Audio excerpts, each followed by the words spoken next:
Okay, so we are in my kitchen now, and here's the thing. I don't like to cook, okay? That whole domestic gene just somehow skipped me, and I just get no pleasure out of it. So what I'm going to make, not only can you do like really, really cool shakes, meal replacement shakes, shakes as snacks and everything with Shakeology, you can make what are called Shakeology No-bake chocolate peanut butter oatmeal bars. I mean, it's simple enough that even I can do it, which says a whole lot.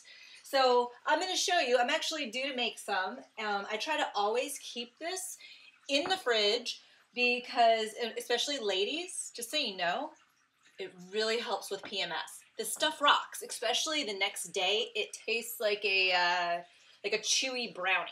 Like, it really is. It's very good. I'm only going to make half of a batch. You can find the recipe on my website if you go to the tag bottom left, either under recipes or under Shakeology, and the link to my website will be in one of my emails to you. So, okay, here's what we do. We're going to mix the dry ingredients first, and all I'm going to use is 1.5 cups of oatmeal.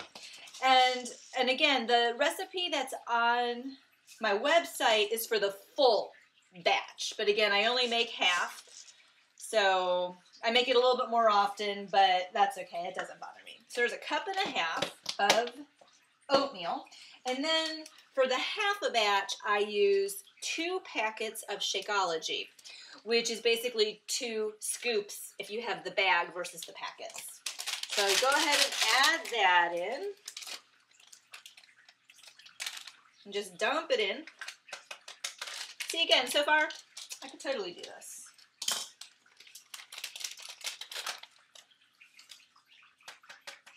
And then I am going to add, let's see, 1/2 teaspoon cocoa powder. Unsweetened, of course. And then I've got some cinnamon here. Just going to sprinkle a little bit in. And then using my hands, I'm going to just mix this mixture up. Oh, you know what? Before you get started, yeah, take your rings off. I would suggest that.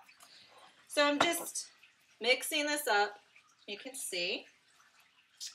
Then from there, I'm now going to add my wet ingredients.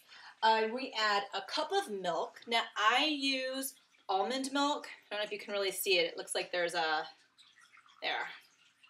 See it, almond milk. I try to stay away from dairy as much as I can because it can cause bloating, and I absolutely love almond milk. So I'm going to add 1 cup of almond milk.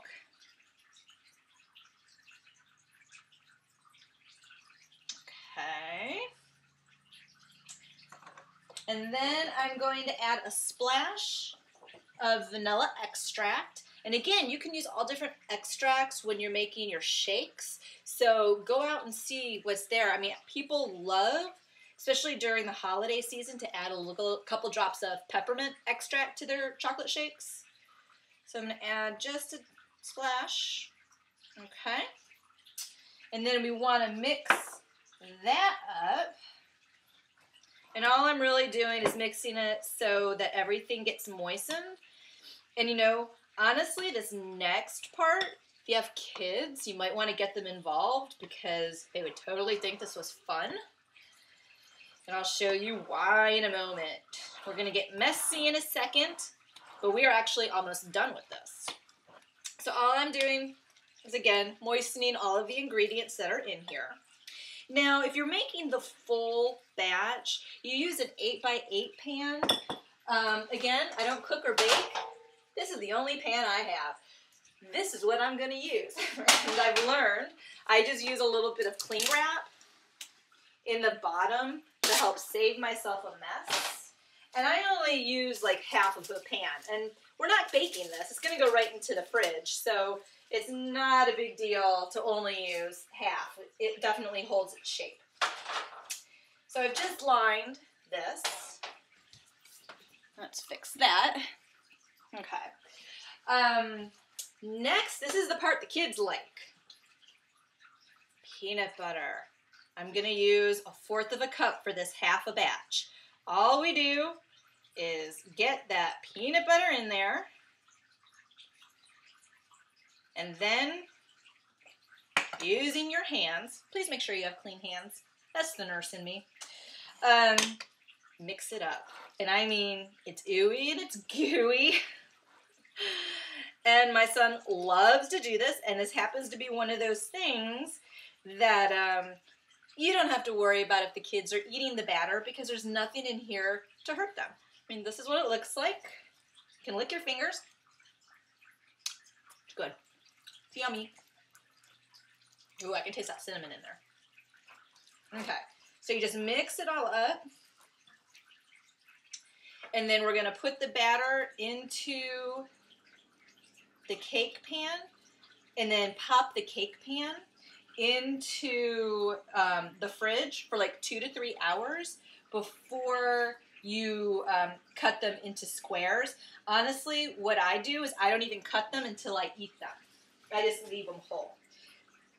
So what I'm doing, I don't know if you can see it from there, but I'm just pushing it in. I'll show you in a second. I'm just taking it all, dropping it in, making a mess. Again, this is my idea of cooking. Kind of push it out, make it as thick as you want. I kind of like them a little bit more on the thin side. I will tell you, these are really filling. So when you see on my website, you know, how to cut them, I actually cut them even smaller. I really do.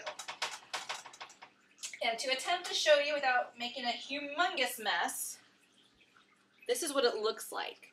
And honest to goodness, on that second, third day, because it's had a chance to sit and the oatmeal has really had a chance to soak up the Shakeology and the milk and everything, it becomes just like a chewy brownie, except it's healthy for you. And it takes care of cravings, and it fills you up, and you're getting your fruit and your veggies in it, and you cannot complain about it if your kids eat it. So anyways, that is one of my favorite things to do besides making shakes. And if you have any questions, contact me, okay? Have a great day, everyone. Bye.